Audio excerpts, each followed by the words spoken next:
ایک بڑی خوبصورت بات، امام اعظم ابو حنیفہ کے ایک شاگرد گزرے امام محمد رحمۃ اللہ علیہ، خوبصورت بڑے تھے، کچھ خوبصورت تھے، کچھ سونا، کچھ منہ دا مٹھا، کچھ پیارے بڑے تھے، کچھ ان کا انداز یہ تھا کہ نفاست پسند بڑے تھے، بڑے نفیس تھے، نکلتے تھے تو تنہا نہیں نکلتے تھے۔ ایک دفعہ بغداد میں تشریف لائے تو بغداد سے انہوں نے ایک بستی اور میں جانا تھا، تو وہاں یہودیوں اور عیسائیوں کا بڑا غلبہ تھا، تو امام محمد رحمۃ اللہ علیہ فرمانے لگے یہودیوں عیسائیوں کے بیچ سے گزرنا ہے تو کوئی یہی نہ سمجھے کہ ان کے تو پلے کچھ نہیں۔ کہنے لگے سونے گھوڑے لاؤ عربی نسل کے۔ 30 شاگرد ساتھ تھے، ان کو بھی ساتھ تیار کیا، عربی نسل کے 30 گھوڑے اور 30 شاگرد، ان کو کہا بھی دستاریں ذرا اونچی باندھنا، تو دستاریں بھی باندھی انہوں نے کلے والی بڑی خوبصورت، شاگردوں کو بھی جبے پہنائے، خود بھی جبہ پہنا سفید رنگ کی، اعلیٰ نسل کی گھوڑی آگے آگے، پیچھے 30-32 شاگرد۔ اور جب آپ گزرے نا بغداد کے آگے اس علاقے سے، یہاں یہودی عیسائیوں کی بھی کثرت تھی،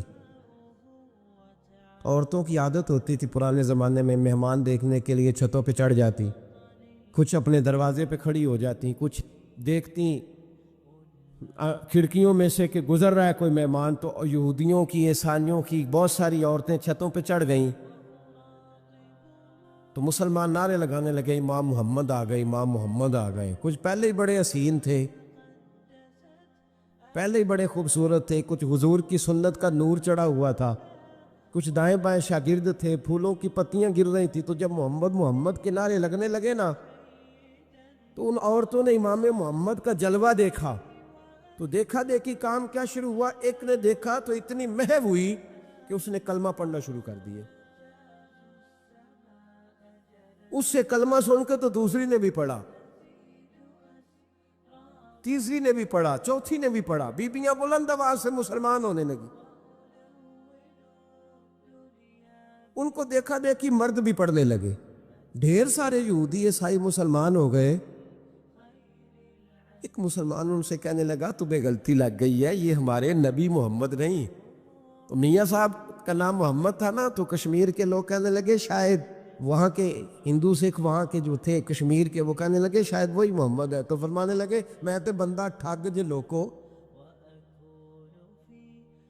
میں تے بندہ چور، جس دا خلقت کلمہ پڑھ دی او محمد بور، میں تے بندہ ٹھگ جے لوکو، میں تے بندہ چور، جس دا خلقت کلمہ پڑھ دی او محمد ہور۔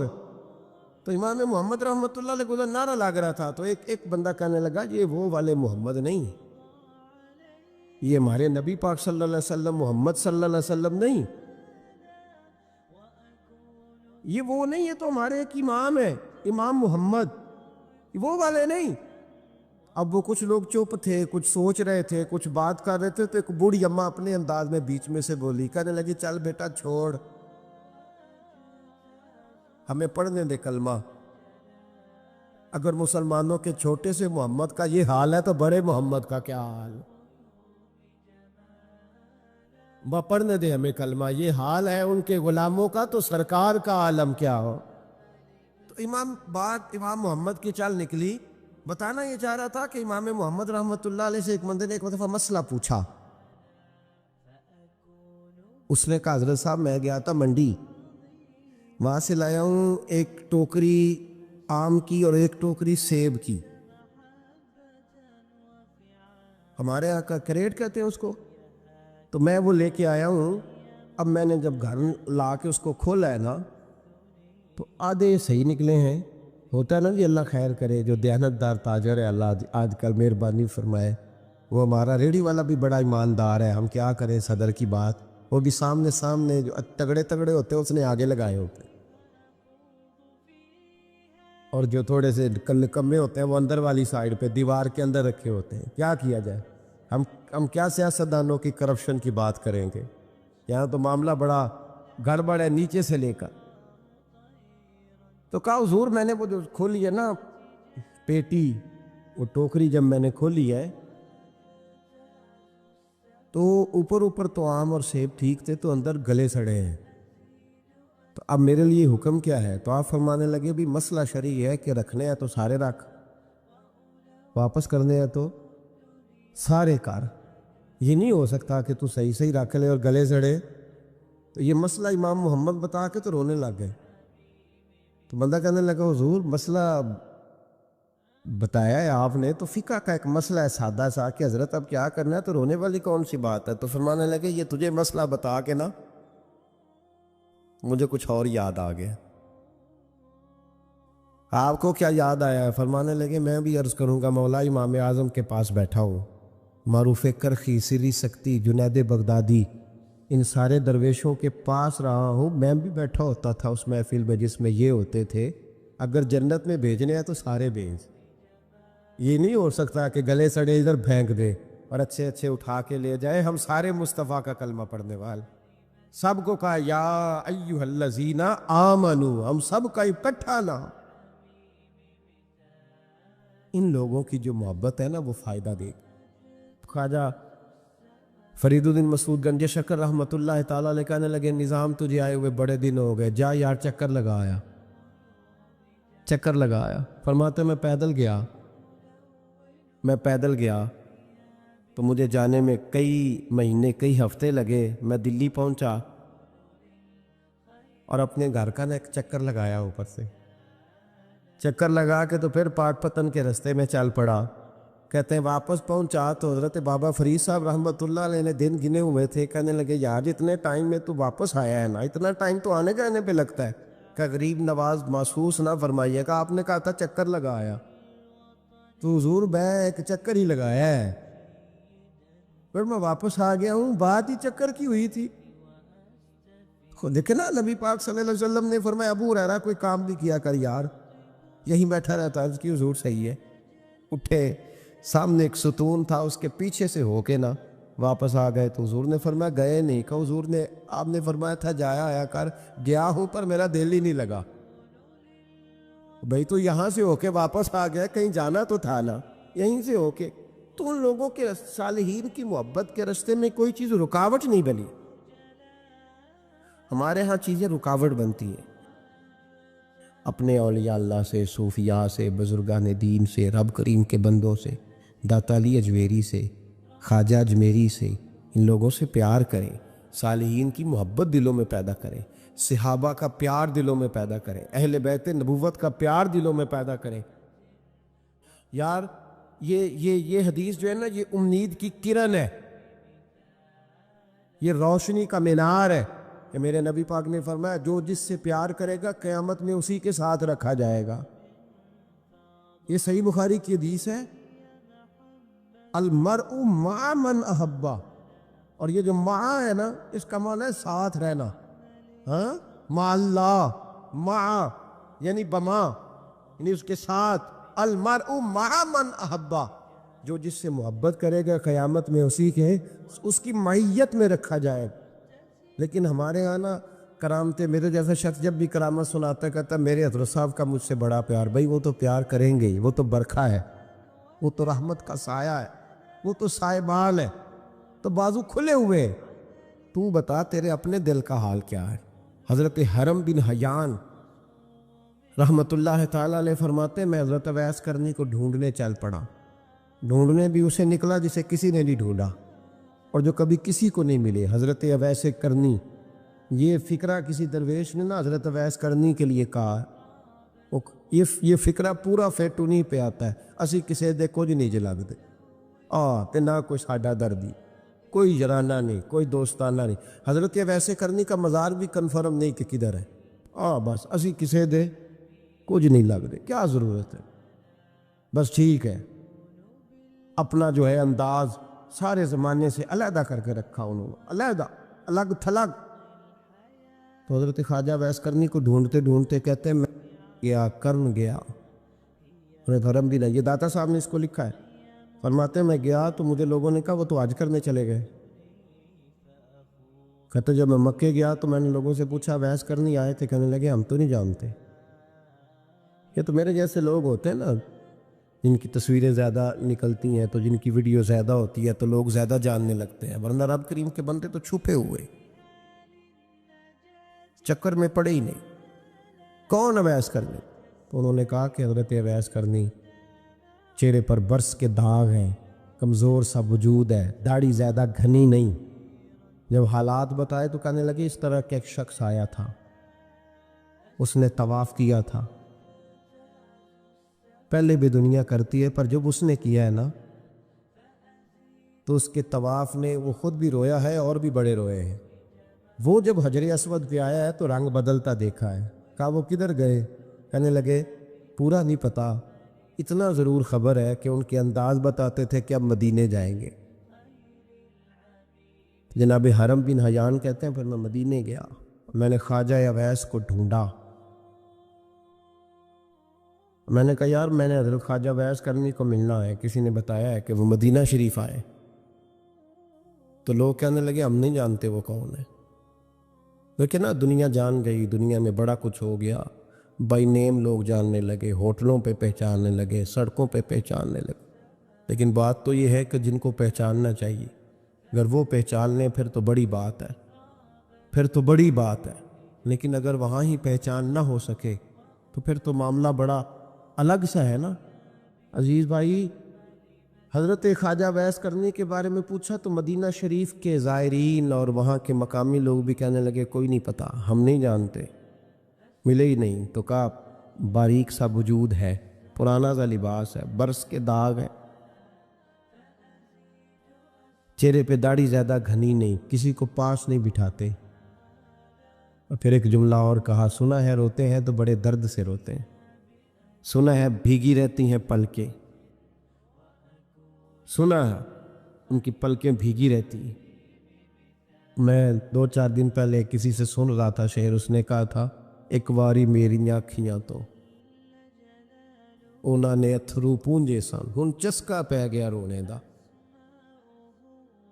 ہر ویلے یا ہوزاری ہے۔ کہتے ہیں کہ وہ اس طرح کی اس کی کیفیت ہے۔ کہتے ہیں میں نے کہا یار وہی تو اویس کرنی تھے، کدھر گئے؟ کہنے لگے کوئی خبر نہیں، جب وہ آئے ہیں تو ان کے آنے کا انداز ہی نرالا تھا، سسکیاں اور آہیں نکل گئیں اس شخص کی جب وہ مدینے آیا۔ حضرت حرم بن حیان کہتے ہیں میں ڈھونڈتا رہا، تلاش کرتا رہا، پھر میں ان کو ڈھونڈتے ڈھونڈتے عراق میں آیا تو نہر فرات کے کنارے ایک کمزور سے آدمی کو ریت کے ٹیلے پر بیٹھ کے وضو کرتے دیکھا۔ کہتے ہیں جب ان کا وضو مکمل ہوا تو میں نے کہا السلام علیکم، تو کہتے ہیں انہوں نے چہرہ نہیں پھیرا، وہیں بیٹھے بیٹھے کہنے لگے وعلیکم السلام یا حرم بن حیان، یا حرم بن حیان وعلیکم السلام۔ کہتے ہیں میں نے کہا کہ من انت، آپ کون ہے؟ تو کہنے لگے وہی ہوں جسے تم مکے اور مدینے ڈھونڈتا رہا۔ تو کہتے ہیں میں نے کہا حضور آپ میرا نام کیسے جانتے ہیں؟ بڑا خوبصورت جملہ ہے، اللہ کرے آپ کو جی یاد رہے، سبق کبھی نہ بھولنا، یہ سبق کبھی نہ بھول۔ بابا صاحب کے مزار پہ گئے تو خالی آ گئے، داتا صاحب گئے تو خالی، ایسے ہی چلے گئے، ہم فارغ لوگ تھے، کوئی کام نہیں تھا کہ بابا فرید کی گلیوں میں گھومتے رہے، ہم فارغ تھے کہ 2 بجے حضرت سلطان باہو رحمت اللہ علیہ کی جالیوں کے سامنے کھڑے رہے۔ ہم کو پتھر چاٹنے والے لوگ تھے کہ آدھی آدھی رات بیت گئی اور ہم بزرگان کرما والا شریف کھڑے رہے۔ یہ کیسے ہو گیا کہ محدث اعظم کے مزار پہ کھڑے رہے؟ ایسے ہی کوئی بات تھی؟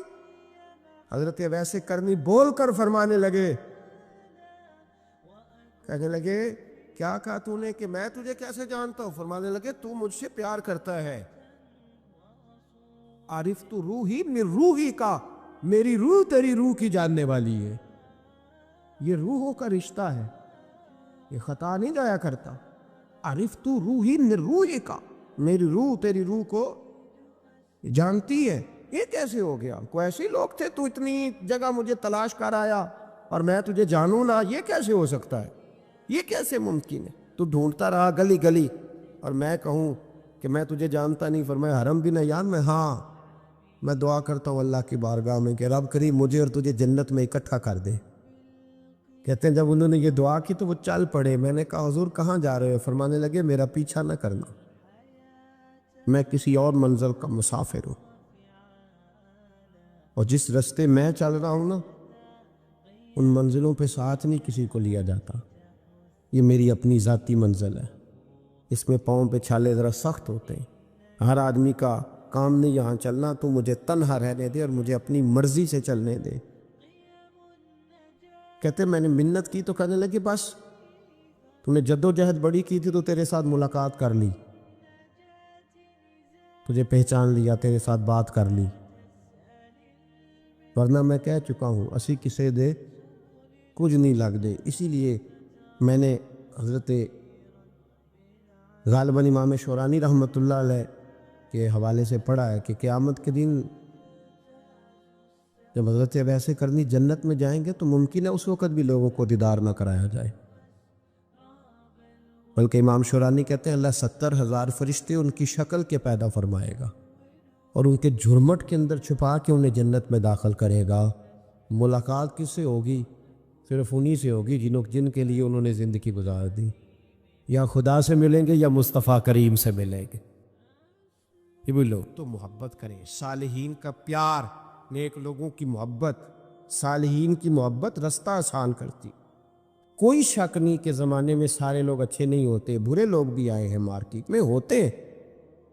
ہم لوگ الجھ گئے ہیں، بہت بڑے قیدی ہیں اپنے آپ کے، بڑے قیدی ہیں. سارا دن اپنی خواہشات کی تکمیل میں بھاگے رہتے. بڑے بڑے سونے نوجوان، میں ان پہ تنقید نہیں کرتا، مجھے ان پہ ترس آتا ہے. جب میں رات کے اندھیروں میں انہیں ٹیلی فون لے کے چوکوں میں کھڑے دیکھتا ہوں تو مجھے رحم آتا ہے. میں کہتا ہوں دیکھو نفس کی خواہش کے پیچھے یہ کیا مثلاً آخر کیا ہے اس میں؟ ایک عورت کے پیچھے تباہ کر لیا اپنے آپ کو. یعنی زیادہ سے یہ کوئی مقصود ہے؟ یہ کوئی مقصد حیات ہے جس کو مقصد بنا لیا؟ میرے عزیز بات کو سمجھ لے. اتنا خوبصورت آدمی ہے اور اتنا اس کا اونچا قد کاٹ ہے، اور کیا کس کے پیچھے یہ بھاگا ہوا ہے؟ بڑا سمجھدار، دانشور، عقل مند آدمی، ذی روح بندہ، لیکن اس کا اسٹیٹس آپ یہ ملاحظہ کریں کہ وہ 20-40 ہزار کی خاطر جھوٹ بولتا ہے، دھوکہ دیتا ہے، فریب اور فراڈ کرتا ہے. ہم اپنی نفسانی خواہشات کے پیچھے اس طرح بھاگتے ہیں کہ ہم اصل سے رہ جاتے. میری باتوں کی سمجھ آ رہی ہے آپ حضرات؟ تھوڑا تھوڑا کر کے، ایک ایک کر کے ان کی باتیں کم مانیں. ضروری تو نہیں نا کہ سویرے ناشتہ بازار سے اپنی مرضی کا تگڑا کیا، بازار سے لا کے پوڑیاں چنے بہترین کھائے، اور پوڑیاں چنے ابھی کھائے نہیں، شاپر میں ڈالے ہوئے ہیں، اور وہ لے کے ابھی آ رہا ہے تو ساتھ ہی رستے سے گوشت بھی چھوٹا اچھا لگا تو 2 کلو وہ بھی لے آئے کہ پوڑیاں چنے کھاؤں گا اور دوپہر کے لیے گوشت پکاؤں گا. وہ پہلے یہ تو کھا لے صاحب، اس سے تو نجات پا لے. یہ پتہ نہیں ہضم ہوتا ہے کہ کچھ اور کرتا ہے تیرے ساتھ، لیکن وہ گوشت بھی ساتھ لے آیا. یعنی ٹیبل پہ، ناشتے کے ٹیبل پہ بیٹھ کے فیصلہ ہو رہا ہوتا ہے کہ ہم نے کیا کھانا ہے، ہم نے کدھر جانا ہے. سنگیو یاد رکھو، باتوں کو سمجھو اور غور کرو. یہ تھوڑا تھوڑا کر کے جب ہم چھٹکارا حاصل کرنے کی کوشش کریں گے نا، چھٹکارا حاصل کرنے کی کہیں جگہ سے، کسی جگہ سے اگر آپ کو تنبیہ ہوتی ہے نا، تنبیہ، اس میں بھی بڑا مزہ آتا ہے. اس میں بڑا، ہمارے ایک بزرگ تھے تو ایک دن نا میں گیا تو کہنے لگے الحمدللہ آج میں بڑے سکون میں ہوں. میں نے کہا جی وہ کیا ہوا؟ کہنے لگے میں اپنے آپ کو بڑا پیر صاحب سمجھنے لگ گیا تھا. تو ایک بابڈا کے کسی آدمی سے کام تھا تو میرے ایک دوست نے مجھے کہا کہ پیر صاحب اس کو ٹیلی فون کر دے، سنا ہے آپ کا عقیدت مند ہے. میں نے اس بندے کو ٹیلی فون کیا تو کہتا ہے پیر صاحب میں عزت آپ کی بڑی کرتا ہوں پر یہ کام نہیں ہو سکتا. کہتے ہیں جب اس نے مجھے کہا نا تو کچھ بھی نہیں، تو مجھے بڑا مزہ آیا، ورنہ میرا تو نفس پھول گیا تھا. میں تو سمجھتا تھا کہ جو میں کہتا ہوں ویسے ہی ہو جاتا ہے. کہتے اس نے تھوڑا سا نا مجھے لیول میں کیا ہے، مجھے مزہ آیا. یہ لوگ نا اپنے اوپر بوجھ ڈالتے تھے، یہ تھوڑا تھوڑا پیچھے ہٹتے تھے، یہ سمجھتے تھے کہ اس طرح تو ہماری تکمیل رہ جائے گی. صبح سے شام تک اگر اسی نفس کی باتیں مانتے جائیں گے تو خرابی کرے گا. دولت کا نشہ ہے بھائی، دولت کٹھی کرنے والا کسی جگہ سیر نہیں ہوتا. حسن کا نشہ ہے، حسن کا نشہ ہے. حضرت ابو بکر شبلی رحمۃ اللہ علیہ فرمایا کرتے تھے جو تیری بیٹی کو خوبصورت سمجھ کے اس کے ساتھ نکاح کرنے تھے اسے بیٹی نہ دینا. حضرت جی کیوں؟ فرمایا حسن تو تھوڑے دن کے بعد ختم ہو جائے گا، پھر وہ اس کی قدر نہیں کرے گا، وہ تو کہیں اور منہ مارتا پھرے گا. حضرت ابو بکر شبلی رحمۃ اللہ تعالیٰ علیہ کی بیٹی خوبصورت تھی. ایک نوجوان کہنے لگا میرا نکاح کر دیں. آپ فرمانے لگے پتر تو 1 مہینے کے بعد آنا، کر دوں گا، بڑی موٹی تازی خوبصورت صاحبزادی۔ تو حضرت نے اسے دوائی کھلائی، اسے پخانے لگ گئے، جو پخانہ کرتی ایک مٹکے میں سنبھال دیتے۔ تھوڑا وقت گزرا تو وہ ہڈیوں کا پنجر بن گئی، مہینے بھر میں دست اتنے آئے کہ کمزور ہو گئی۔ تو ابو بکر شبلی 1 مہینے کے بعد نوجوان کو بلایا، فرمایا ادھر آ، تیرا نکاح کروں۔ بچے دکھائی تو وہ کمزور بستر پہ پڑی، فرمایا شادی کرنے لگا، اس سے نہیں میں نے کرنی۔ فرمایا یہ وہی ہے؟ کہنے لگا جی نہیں۔ فرمایا تو کہتا تھا مجھے عشق ہے، کدھر گیا تیرا عشق؟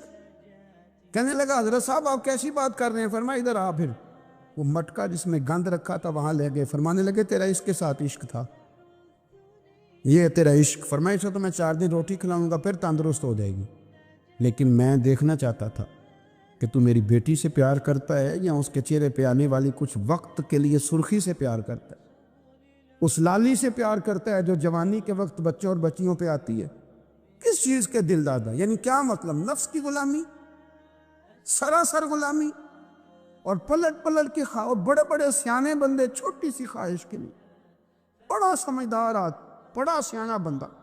میں ایک بڑے بزرگ عالم تھے، میں ایک دفعہ ملنے گا تو پائے پکا رہے تھے،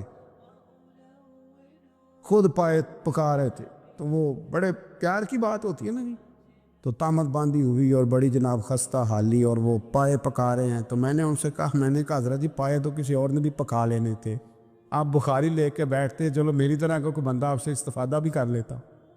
اب پائے آپ لائیں گے، پھر پکائیں گے، پھر آپ کھائیں گے، تو یہ تو 24 گھنٹے آپ کسی کام میں گزر جائیں گے۔ تو یہ ایک چھوٹی سی خواہش کے لیے، میں کسی چیز کو حرام نہیں کہہ رہا، قرآن پاک کی جو آیت پڑھی ہے صرف اس کی تفسیر آپ کے سامنے عرض کر رہا ہوں۔ ہماری خواہشات ماں پالتی ہے، آپ کو نہیں پتہ کتنے دکھ سہتی ہے۔ میں ان ماؤں کو جانتا ہوں جو بیٹے کے حصوں کی مار بھی اس کے ابے سے کھاتی ہیں، مار کھاتی ہیں وہ۔ ایک خاتون ایک کان سے سنتا نہیں، میرے پاس ایک دفعہ آئی، کہنے لگی 60 لگ گئی سی، کوئی دعا کر دے، کیا کوئی وظیفہ پر ڈاکٹر کہتے ہیں ٹھیک نہیں ہو سکتے۔ میں نے کہا باجی صحیح بتاؤ مسئلہ کیا ہے؟ کہنے نہیں کچھ بھی نہیں، مسئلہ کیا ہونا ہے، پتر غلط نکل آیا ہے، اس کا باپ روز مارتا ہے، میں آ بھی گئی ہوں تو اس نے ایک تھپڑ میرے کان پہ مار دیے، پردہ پھٹ گیا۔ مائیں مار کھاتی ہیں، لیکن وہ پتر جس کو بڑی محنت سے پالا ہے، وہ جوان ہوتا ہے تو اماں سے کہتا ہے تجھے چھوڑ دینا ہے، پر جس لڑکی سے میرا ٹیلی فون پہ رابطہ ہے اسے نہیں میں نے چھوڑنا، وہ نہیں چھوڑ سکتی، ہر شے کچل جاتا ہے وہ۔ اماں کبھی بلیٹ کے رات کو سوچتی ہے کہ یہ تو میری کل کمائی تھی، میں تو آج بھی اس کے حصے کے تھپڑ اپنی گالوں پہ برداشت کر رہی ہوں، تو یہ کدھر گیا؟ اردشیر نام کا بادشاہ تھا، حضرت محدث ابن الجوزی آج سے کچھ 700 سال پہلے لکھتے۔ اردشیر بادشاہ بڑا خوبصورت تھا، جوان تھا، بڑا عقل مند تھا، اس نے اس طرح کہ قریب کی ساری ریاستوں پہ قبضہ کر لیا، بڑا عقل مند زیرک تھا، قبضہ ہو گیا۔ ایک بادشاہ بڑا سخت تھا، اس کے ساتھ جب پنجہ آزمائی ہوئی تو اردشیر کہتا ہے اس پہ میرا قبضہ نہیں ہو رہا تھا، اور جب ہم نے ساری ریاستوں نے مل کے اس پر حملہ کیا تو ایک قلعے کے اندر قلعہ بند ہو گیا۔ اردشیر بڑا خوبصورت آدمی تھا، بڑا سمجھدار تھا، تو وہ بادشاہ قلعہ بند ہو گیا، اس نے کہا نکلنا ہی نہیں، اب وہ اندر بند ہے، یک بارگی حملہ کیا تو وہ بڑا قلعہ تھا اس میں بند ہو گیا۔ اس بادشاہ کی نا جس پر حملہ کیا، اس کی بیٹی اچانک ایک دن قلعے کی دیوار پہ چڑھی تو اردشیر کے حسن و جمال کو دیکھا تو عاشق ہو گئی،